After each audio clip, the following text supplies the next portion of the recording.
nasuhin taghfiruli dhunubi wa zallati wa tazuruni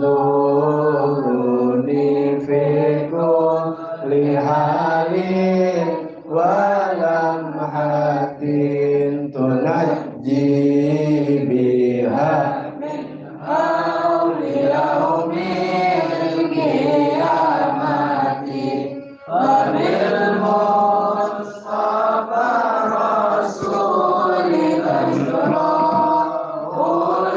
sadri tuyassiru li amri wa takshifu kurbati wa bil anbiya'i wal malaikatil kiram tuhaddiqu bit taqwa wa idrakil ayati bihim wa bil awliya'i tulhiquni bihim wa dhurriyyati wa syi'ati wa ashirati wa tasrifu anni kulla syarrin bihaqqihim wa syarran li syarrin min insin wa jinnati li fadlika bashirni bi husnil khawatimi wa birrahmatil khilni bidaril iqamati alaihim minal maula salatun wa taslimun wa ridwanun istajib ilahi munajati ilahi bijahil anbiya wal malaika wa bil awliya hijud lana bil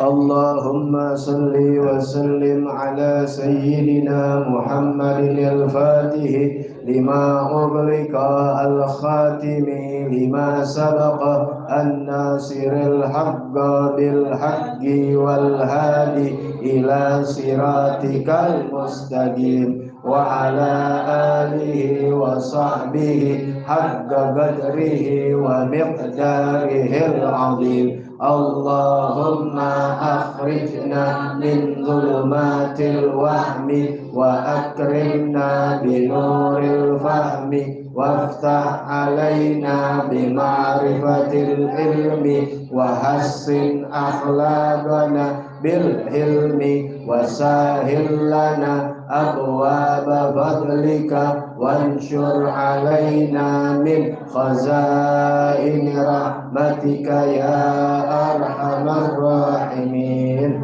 Assalamualaikum warahmatullahi wabarakatuh. Waalaikumsalam warahmatullahi wabarakatuh. Bismillah walhamdulillah wassalatu wassalamu ala rasulillah sayyidina wa nabiyina Muhammad ibn Abdullah wa ala alihi wa sahbihi wa man walah wa la hawla wa la quwwata illa billah.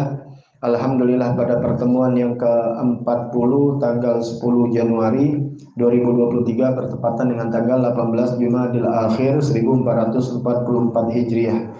Alhamdulillah, Masya Allah, la quwwata illa billah. Semoga senantiasa Allah Subhanahu wa ta'ala menjaga melihara iman Islam kita sampai wafat dalam keadaan husnul khatimah, panjang umur dalam sehat afiat, dan segala hajat-hajat kita diijabah oleh Allah Subhanahu wa ta'ala. Amin ya rabbal alamin. Bismillahirrahmanirrahim. Bismillahirrahmanirrahim. Nawaitu ta'alluma wa ta'lima wa tadakkura wa tadhkira wal naf'a wal intifa'a wal ifadata wal istifadata wal hassa tamassuki bi kitabillahi wa sunnati rasulihi wa du'a ilal huda wa dilalata alal khair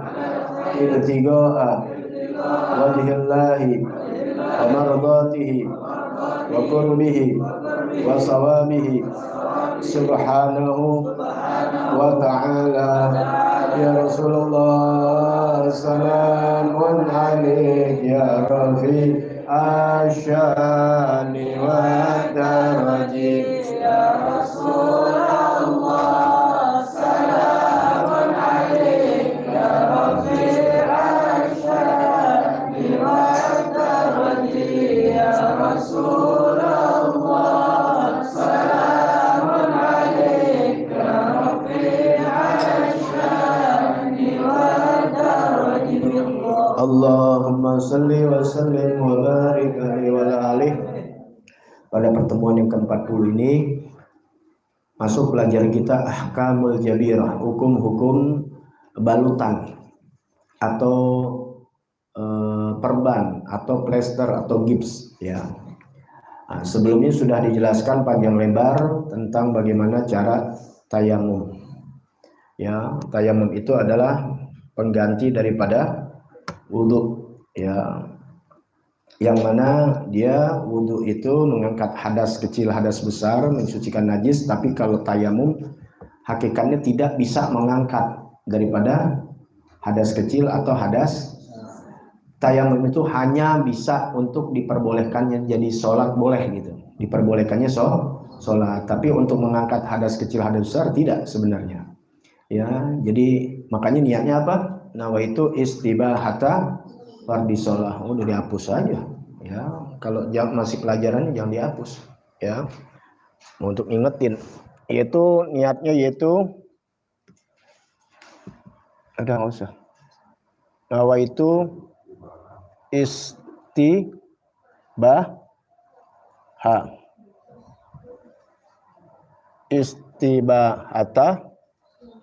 as-shalah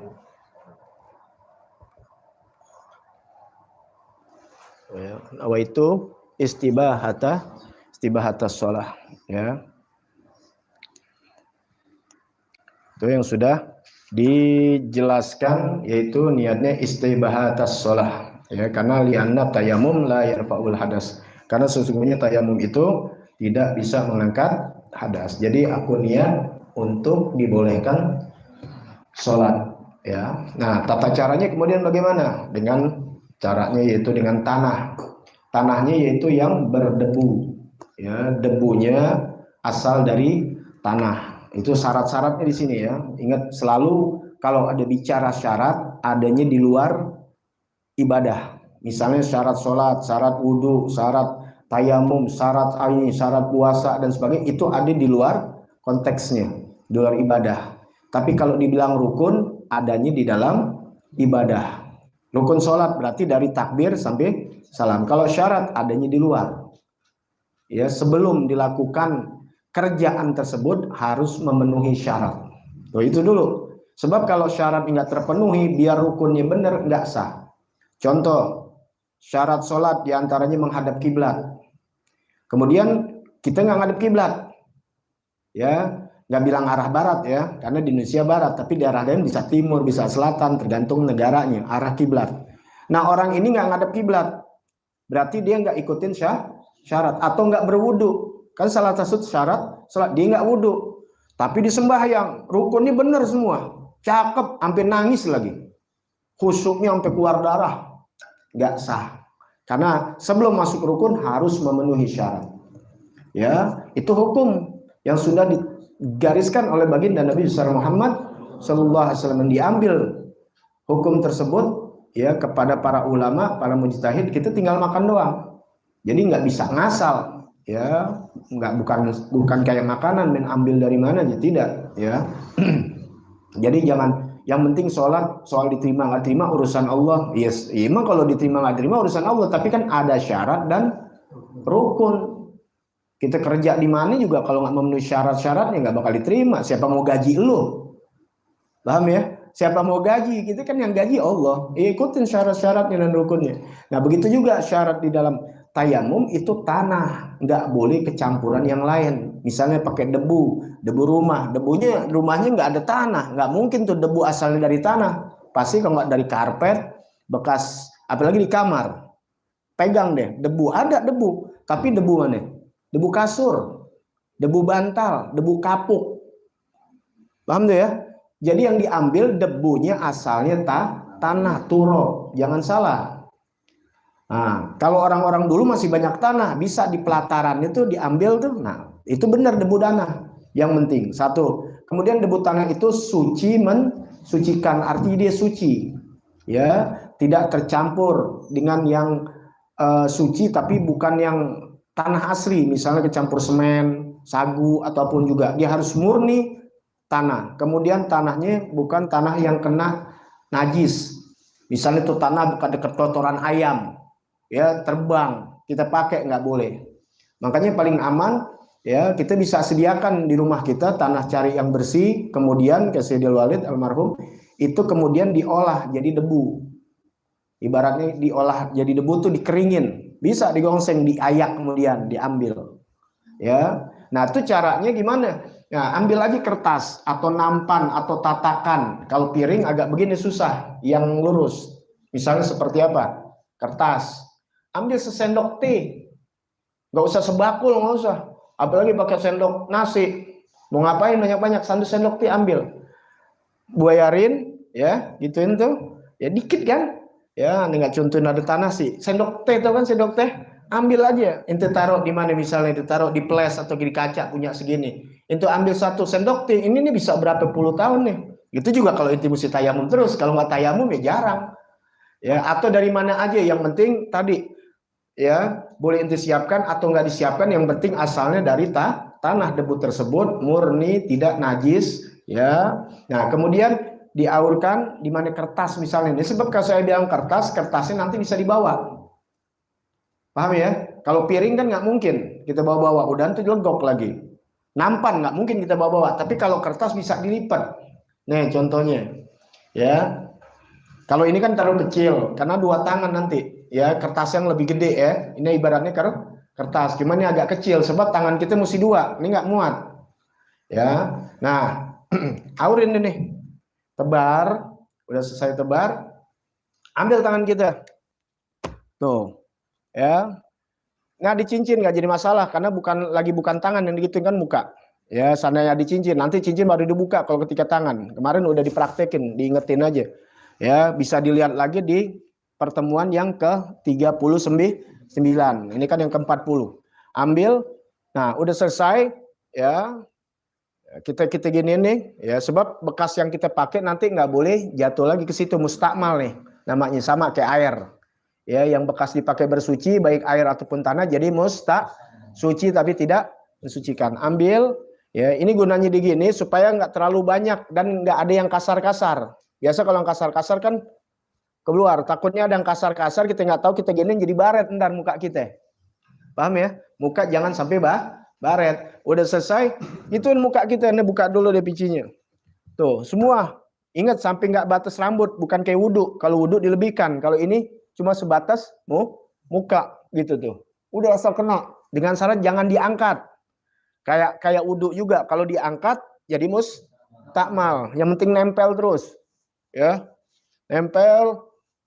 Udah. Tuh, ya. Kemudian yang kedua, ambil lagi. Nah, ini tangan jangan ada jam, ada ini nih, susah nih. Karena bukannya air jalan, debu nggak jalan. Ya, lepasin semua, jam tangan, cincin, kalung, apa namanya, gelang. Ambil, tek, tempel. Tempelnya yang kemarin udah diajarkan. Ya, pelajaran minggu yang kemarin. Jangan begini, kalau begini nih nggak kena nantinya nih. Harus di bawah tuh. Ya, nggak kena tuh. Lihat ya, di bawah. Terus sampai sini dikencengin. Ya, kemudian sampai batas sini, ya, diputer, ini kan belum kena nih, yang dalamnya, tuh, ambil, kemudian tutup sini. Karena ini belum kena yang ini. Biarin aja. Tuh. Ini cara gampang. Ada lihat praktek-praktek di YouTube asal begini-begini aja, jadi aja. Cuma kan biar enak aturannya, nggak pakai bolak-balik, capek. Begitu tuh. Paham nggak? Ya, yang ini tempel, jangan lewat. Tempel ya di bawah ini, kemudian puter. Selesai sudah. Nah, itu namanya tayamum ya. Nah, sekarang bagaimana hukumnya di dalam hukmul jabirah. Nah, kalau perban, karena di perban ini kita bisa tayamum dengan tidak melepas wudhu. Ingat ya, kalau tadi tayamum karena nggak ada air, ya, tapi bisa juga tayamum karena kita nggak boleh kena air. Paham tuh? Ada orang tayamum sebab memang nggak ada air di kampung, nggak ada air, apalagi di gurun, nggak ada air. Tapi ada air banyak, bisa nggak kita tayamum? Bisa, seperti nggak boleh kena air. Jadi orang suka nggak mau belajar, tayamum buat apa ya tayamum? Nah, negara Indonesia subur makmur, air banyak, iya. Tapi satu saat kalian bisa tidak menggunakan air. Paham dari situ ya? Seperti sakit yang berbahaya kalau kena air. Sedangkan itu ada di anggota tayamum. Kalau adanya di sini sih di dada gitu perban nggak jadi masalah, wudhu nggak ada yang kena. Tapi kalau ada di anggota wudhu, di anggota tayamum, di anggota wudhu, terutama di tangan atau di kaki, ini bagaimana? Ini yang jadi persoalan. Sedangkan nggak boleh kena air. Kalau nggak kena air nggak sah hukumnya. Karena di perban, kalau lukanya kena air nggak apa-apa, tapi kalau lukanya nggak boleh kena air bagaimana? Paham tuh ya? Apalagi yang nggak belajar nih masalah hukum perban, pakai sentoplas, pakai plester atau plester ya? Ya bener ya plester ya? Atau kasih namanya sentoplas atau kayak namanya apa aja deh. Kalau itu kan nama perusahaannya ya, plester gitu tuh pakai plester. Ingat itu, inti pakai koyo, pakai apa aja tuh. Kalau habis dibuka, itu kan ada lengket-lengketnya tuh. Ya koyo apa nggak dibuka pun mesti dibersihkan tuh bekas-bekas lengketnya. Kalau nggak dibersihkan, nanti inti wudhu ataupun tayamum nggak masuk. Wudhu deh yang air yang jalan nggak masuk karena nempel sama apa tuh stiker-stikernya, ya lemnya tuh. Ya makanya perempuan jangan pakai kutek, jangan pakai cat, ya kecuali yang ngeresap masuk seperti apa namanya. Pacar atau apa ya sejenisnya Haina atau apa. Tapi kalau model cat, tahu nggak yang dicat? Ya kayak anak-anak lagi dipilok tuh, kalau lagi sulus-susan, ya berhari-hari masih ada, itu nggak sah tuh dia. Ya kalau sampai dia mandi hadas besar, ya tangan kita jangan sampai ada ketutupan cat dan sebagainya, itu kan udah di dalam masalah syarat-syarat dalam berwudu. Kuku yang panjang hitam, ya. Nah, kecuali orang ada maafnya, kecuali orang yang kerja di bengkel yang memang sulit untuk dibersihkan. Udah dibersihkan dia udah cuci tangan tapi sulit emang. Ya udah mendarah daging. Itu namanya dimakfu seperti petani. Lah kalau kita bukan siapa-siapa, bisa kuku bisa-bisanya tuh kuku hitam. Ya, padahal kerjanya di tukang makanan, wah repot itu. Ya nggak ada yang beli nanti. Nah, sekarang hukum jabirah. Al-jabirah, apa jabirah? Hiya irun alal adwi. Jabirah itu adalah penutup atas anggota badan. Tamna'u wusulal ma'i ilal basyarah, yang mencegah masuknya air ke kulit, ya, yang mencegah ya masuknya air, maksudnya nempelnya itu air ke kulit. Jadi yang mencegah sesuatu di kulit kita namanya jabirah. Ya, asal katanya penutup. Boleh juga apa ya zaman sekarang dikata perban, dikata plester, apalagi lakban, apaan aja yang ada di badannya menutup badannya sehingga mencegah dari masuknya air ke tubuhnya dia, ke kulitnya dia, maka itu ada namanya jabirah. Sudah mengerti di sini? Ya, gitu. Hukmuha, hukumnya, hukum jabirah, ya. Apa hukum jabirah? Hukum penutup ini, in lam yakhshad darar min naz'iha fayajibu alaihi naz'uha. Ini hukumnya nih Jabirah. Ingat, ada penutup di anggota tubuh kita, yang mana anggota tubuh kita ini tercegah masuknya air. Penutup ini mencegah masuknya air ke kulit, itu namanya Jabirah. Bagaimana hukumnya? Ingat, illam yahsyad darar, jika adalah tidak dikhawatirkan, tidak ditakuti, tidak dikhawatirkan menjadi bahaya, min naziha, dari dicabutnya, nggak bahaya. Paham di sini? Dicabut ya, misalnya seperti gips, perban, sentoplas, plester di tubuhnya. Kalau dicabut nggak bahaya, yajibu alih nazuha, maka wajib untuk dicabut. Lo kenapa lo pakai ginian? Dijerawat. Nah, zaman-zaman SMA dulu tuh kalau dijerawat malu tuh pakai sentoplas. Ingat gak? Tahun-tahun 80-an nih. Anak sekarang sih nggak ada gitu-gitu anak sekarang. Ya, game mainannya. Dulu kayak ginian. Nah, misalnya gitu. Ya. Lu ngapa ada gituan? Ntar nggak sah wudu. Wah, enggak. Bahaya kalau dicabut? Kagak. Maksudnya bahaya dicabut, kalau dicabut kena air nggak apa-apa. Orang urusan cuma bisul atau ini wajib dicabut.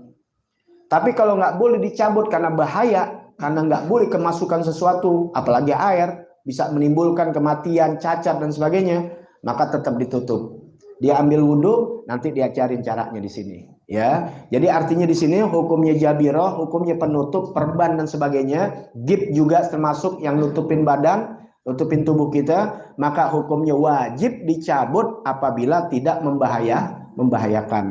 Ya, paham tuh ya? Nah, bagaimana kaifiyahnya, tata caranya? Wudhu, nah, cara wudhu dulu.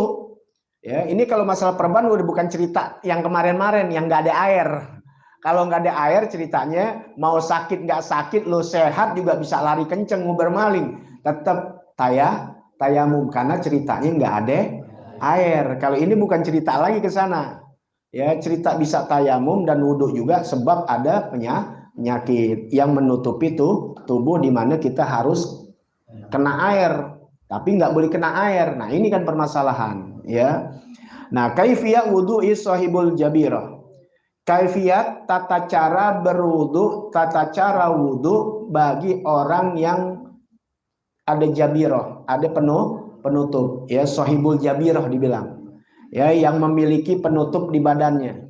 Apa? Apakah dia lagi diperban, apakah lagi diikat, atau orang patah ada juga ya, bukan gip yang ketutup, bukan yang dari semen, ada yang pakai apa namanya, kain-kain itu tuh pakai kayu tuh, ya, namanya apa itu kalau di dalam tukang dukun urut tuh, sopak, disopak, nah disopak, ya tahu dia, ya pernah disopak.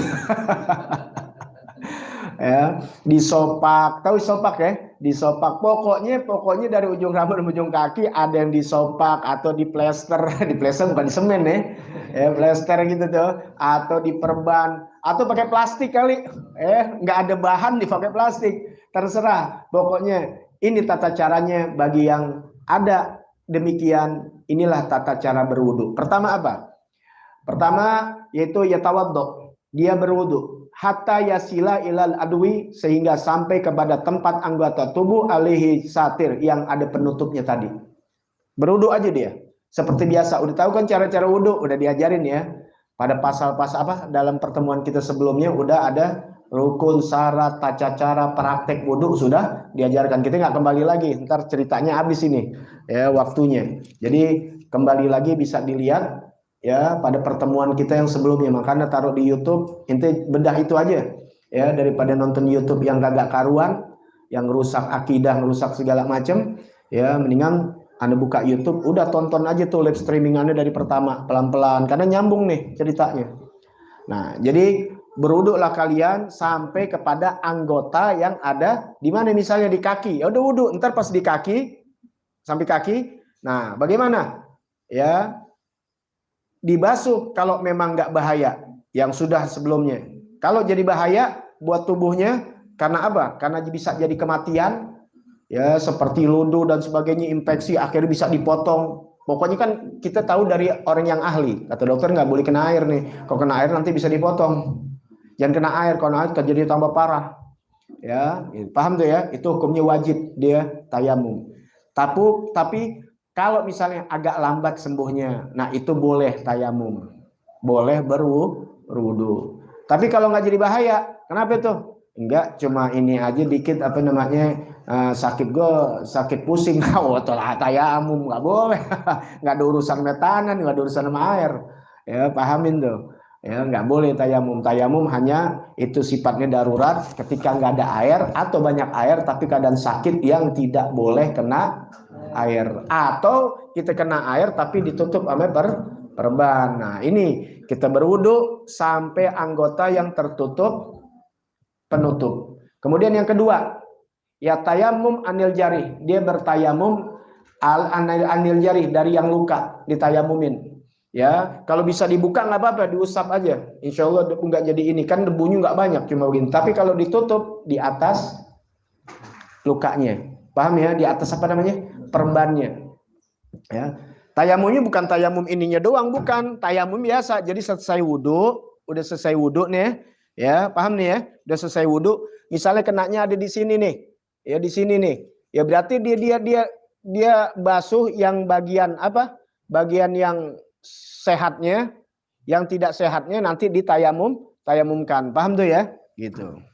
Kemudian yaksilus soheh tuh ma'al adwi, basuh yang soheh. Yang ketiga, basuh yang soheh. Soheh tuh maksudnya yang sehat, yang tidak luka. Minal adwi, dari anggota badannya, basuh. Ya, karena bisa jadi orang mandi hadas besar gimana itu? Nah, sama semua, tinggal yang nggak boleh kena air, ya, jangan dibasuh kena air. Kemudian yamsahul bima alal satir alladzi ala juhur.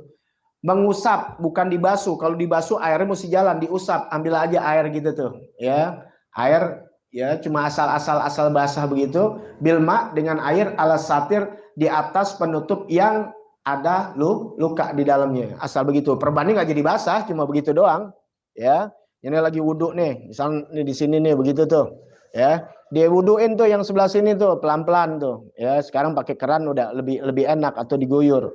Nah, tinggal segini nih. Nah, yang ininya tinggal dibasahin aja udah, gituin aja tuh, syarat aja, ya. Kemudian yukmilu ma baqiya minal wudu. Kemudian disemurtakan apa yang sisa dari wudu. Kalau tangan udah selesai begitu asal dibasahin udah. Nah, yang lainnya tetap sempurna. Karena habis tangan, kepala, kaki ya sempurnain semua sama. Jangan disama-samain, jangan. Yang satu begini, yang lain dikit-dikit juga, jangan. Yang sempurna. Ya, jadi wudu seperti biasa, udah wudu seperti biasa. Cuma ketika ada yang lukanya nggak boleh kena air, jangan disiram juga. Karena kan gosel itu namanya dijalanin air. Ingat tuh ya, beda antara yaksil sama yamsah. Kalau yaksil tuh airnya mesti jalan. Walaupun kita mau ambil begini atau dari keran langsung boleh, ya, atau ambil, nggak boleh begini kita. Muka nggak boleh, ya. Itu namanya bukan wudu, bukan yaksil. Ya, karena di dalam Al-Qur'an faksilu wujuhakum. Tuh, wa idiakum wa arjulikum, tangan, kaki sama muka harus yaksil, mesti dibasuh namanya. Tapi kalau kepala ame kuping bukan dibasuh, tapi yamsah, diusap. Kalau dibasuh repot, bisa kemasukan air diambil, masuk di muka di sini nih, diambil blok aja, besar basah dah. Enggak, cuma ambil air. Artinya apa? Inti ambil air begini nggak bisa ditangkap, begini jadi, kuping, tangan begini jadi. Tuh, tapi kalau yaksil nggak bisa kita begini. Paham tuh ya? Itu namanya yamsah. Kalau yamsah mengusap, bedain, mesti ngerti bahasa Indonesia. Kalau yaksil membasuh. Kalau membasuh berarti mesti dijala. Makanya bersihin najis ya di rumah kita nih bekas kencing bayi, itu jangan diusap. Kalau diusap nggak hilang najisnya, tapi mesti yaksil.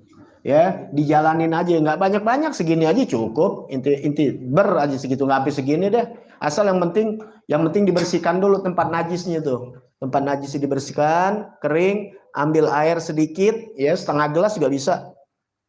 Nah, gitu. Ya, sambil dijalanin tuh kalau bisa ada gituan tuh yang kayak kaca. Sret. Nah, itu air itu bisa membersihkan. Nah, ya sama seperti ada najis di badan kita juga. Ya, mesti dibasuh dengan air yang jalan. Ya, baik dari keran atau diambil gitu jalanin. Tapi kalau cuma dilap doang begini, ya pakai tisu basah apalagi, tetap hukumnya najis. Makanya sebaiknya pakai sendal kalau di rumah kita, kecuali kita memang bisa bersihkan, nggak apa-apa. Ya. Udah? Kaifiyah ghusli sahibul jabirah.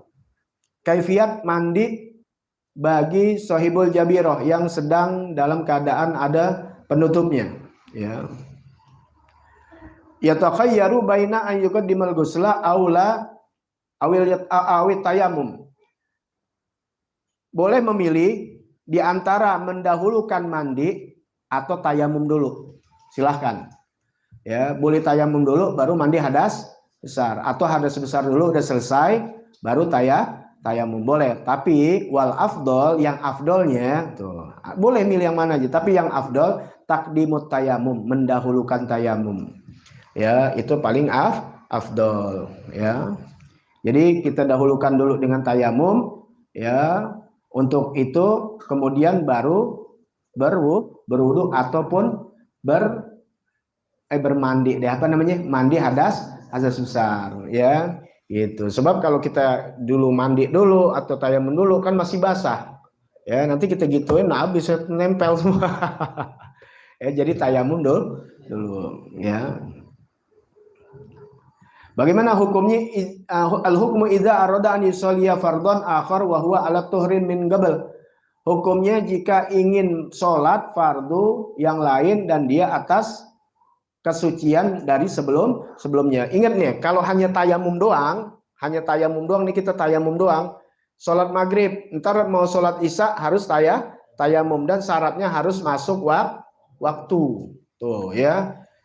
Paham tuh? Nah, sekarang kan kita wudhu juga, tayamum juga. Nah, untuk sholat berikutnya selagi masih ada jalanin. Tapi kalau misalnya batal, nggak usah wudhu lagi. Cuma apa di sini alayan tamum faqat inda Nawawi. Fil wudhu, di dalam wudhu alaihi an yatayammam faqat. Cukup aja udah dengan tayamum. Karena apa? Asalnya kita sudah bersuci. Jadi tinggal tayamum. Ya, huwal mu'tamad. Nah, itu yang mu'tamad. Ya, gitu. Ini yang singkat-singkat aja. Bagaimana hukum sholat sahibul jabirah min nihatil qada? Ini hukumnya bagaimana sholat? Ya, bagi yang ada ini kodok gak nih? Ya, begitu panjang lebar tentang hal demikian. Ya.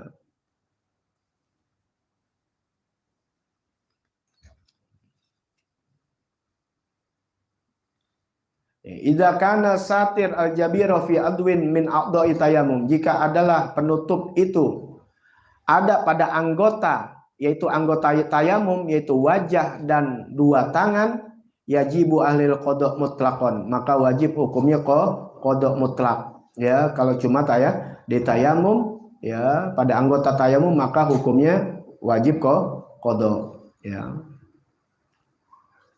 Tapi di sini di akhir, ya, waqtarul Imam Nawawi, memilih Imam Nawawi fi majmu'ihi, di dalam majmu'nya, dalam kitabnya Gaulal Muzanni, di dalam perkataan Imam Muzanni, wa huwa annahu la qada ala sahibul jabirah mutlaqan, tidak ada qada atas orang yang ada perban mutlaqan, li anna kulla salatin wajabat fil waqti in kanat ma'a khalal wa la yajibu qada'uha, yang mana bahwasannya setiap sholat itu wajib pada waktunya. Jika ada bersamanya kecacatan, la yajibu qada'uha, tidak wajib qada, ya. Innama yajibul qada bi amrin jadid, karena sesungguhnya wajibnya qada dengan perkara yang baru. Walam yasbut fihi syai'un bal sabata khilafuh. Ya, jadi ya diambil oleh Imam Nawawi kita hal demikian tidak wajib qada, walaupun sebagian ada ulama mengatakan ada qada. Nah, jadi begitu aja, nggak sulit banget ya di dalam hukum jabirah, ya. Jangan lantaran gara-gara ada balutan, gara-gara ada gips, kagak nggak sembahyang, nggak sholat. Kenapa? Ini ya termasuk jadi pengantin, ya jangan jadi pengantin kagak sholat wajib. Ya, makanya waktu lagi rias udah hapus lagi tuh, hati-hati tuh, pakai bibir merah tebelan tuh kan dari minyak ya, ya apa namanya, kayak minyak apa namanya, iya lip gloss gitu tuh kan, ya mau yang merah kayak kuning, hijau, merah, kayak habis makan apa, popok bayi. Itu kalau nggak masuk air tuh, ya digituin nggak masuk air kayak seperti cat, nah itu nggak sah nanti wudunya. Ya makanya dihapus dulu make upnya. Ya makanya bisa diatur waktunya untuk bisa ya merias kembali. Ya kalau memang dia harus wajib hukumnya dia sholat. Ya makanya kalau orang yang pinter dibikin acara udah pas jam 2 udah kelar, disirahat deh, sholat deh. Ya istirahat terus, ntar asar datang, yang mungkin tamu udah selesai. Jangan 7 hari 7 malam nggak kelar-kelar. Udah kagak sholat apa-apa, luduh tuh badan. Nah, ini sudah selesai, kemudian nanti masuk kepada mubtilatut tayamum, ya, yang membatalkan tayamum, ya. Batalkan tayamum. Apakah sama dengan membatalkan wudhu? Ya, hampir sama, tapi ada tandit, ya. Maaf tolal wudhu, apa yang membatalkan wudhu berarti membatalkan tayamum, ya. Nah, itu yang kedua nanti ada pembahasannya lagi, ya, karena tayamum itu harus masuk waktu. Kalau dia belum masuk waktu udah tayamum, ya nggak sah, jadinya batal. Ya nanti dilanjutkan lagi insya Allah, panjang umur, sehat, afiat. Dan setelah tayamum selesai nih, mubtilat tayamum masuk pada hukum tentang haid. Ya ini belum selesai nih, hukum masalah haid, nifas. Nah ini perempuan mesti tahu nih, karena nggak semua perempuan tuh, apalagi muslimah ngaku orang Islam, ya pada sehari-hari, sebulan-bulannya, bukan sehari-hari, ya setiap bulannya pasti ada haid, tapi dia nggak tahu membedakan. Karena nanti ada namanya haid, ada namanya istihadah. Ya, yang mana darah keluar bukan pada waktu haid. Nah, padahal dia wajib sholat tapi dia nggak sholat. Hukumnya dosa, wajib tuh kodok dia. Ya, karena dia nggak mengerjakan sholat. Ada yang memang haid tapi dia sembahyang, nggak boleh kan sembahyang, haram hukumnya. Nah itu mesti diketahui. Kita laki-laki wajib juga belajar, ya, untuk kita bisa kasih tahu saudara-saudara kita, terutama istri kita. Tapi perempuan pun wajib, ya, kalau nggak ada yang kasih tahu. Jadi sebenarnya yang wajib ngaji itu orang laki, karena pemimpin rumah tangga. Perempuan nggak ada kewajiban. Tapi manakala suaminya nggak bisa ngajarin, maka dia harus mengajak untuk nuntut ilmu, ya. Atau kalian nggak bisa sempat ada pengajian ibu-ibu atau pengajian ini, maka kalian harus izinkan dia untuk keluar rumah untuk menuntut ilmu. Tapi pengajiannya begini, pengajian fikih, bukan baca-bacaan. Kalau baca-bacaan boleh, cuma bukan masalah, ya, hukum-hukum fikih. Maka dia harus belajar dulu yang wajib. Kalau baca-bacaan tuh kita ngumpul baca yasin, baca selawat, nggak apa-apa, bagus. Cuma itu hanya sekedar sunnah, bukan masalah hukum. Yang wajib nuntut ilmu kata Nabi adalah nuntut ilmu, kan.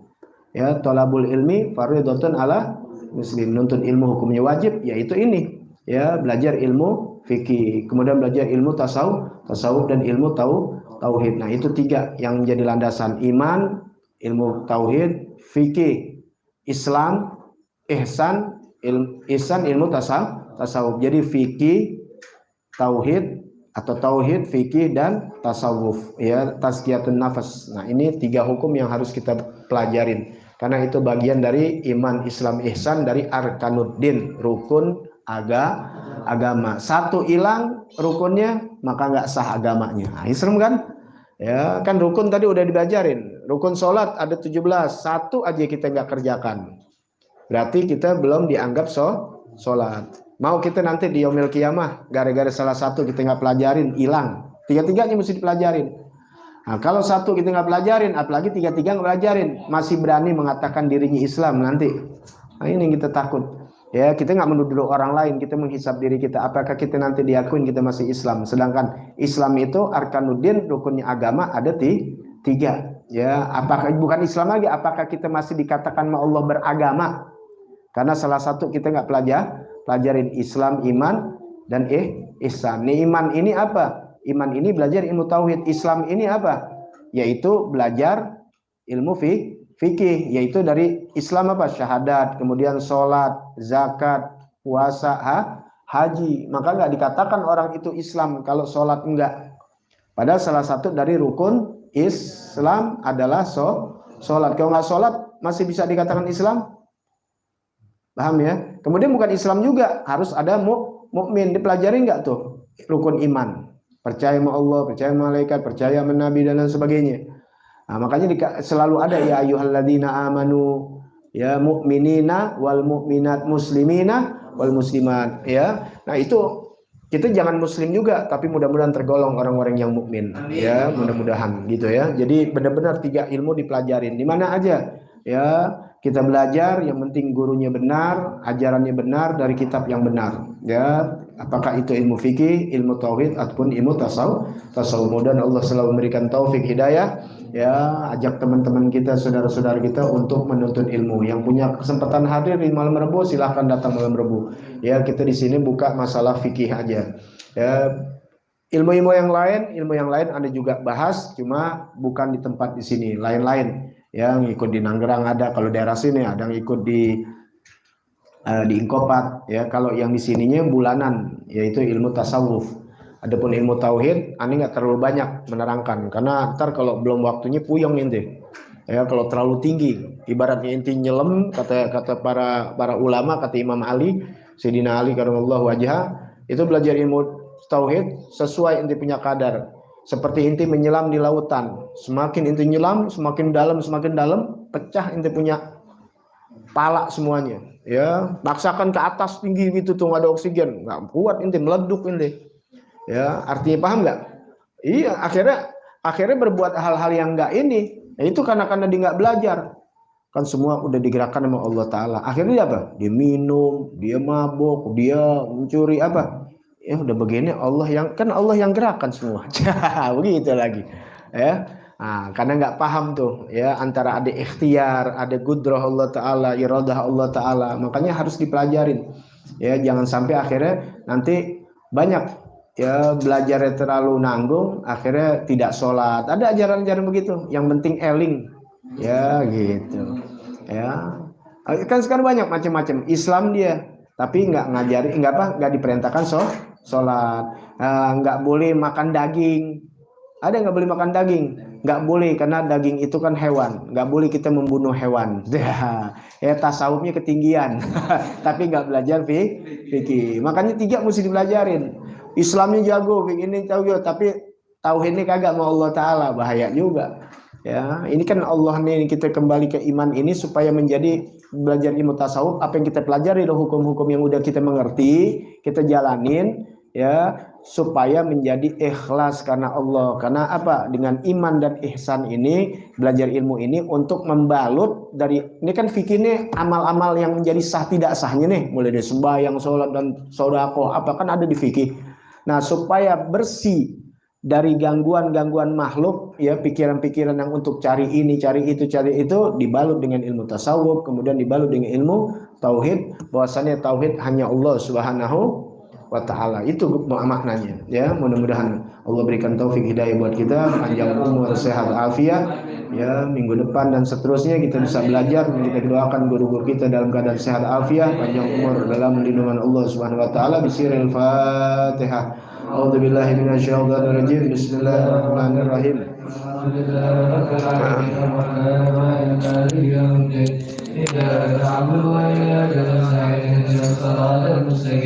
صراط الذين أنعمت عليهم غير المغضوب عليهم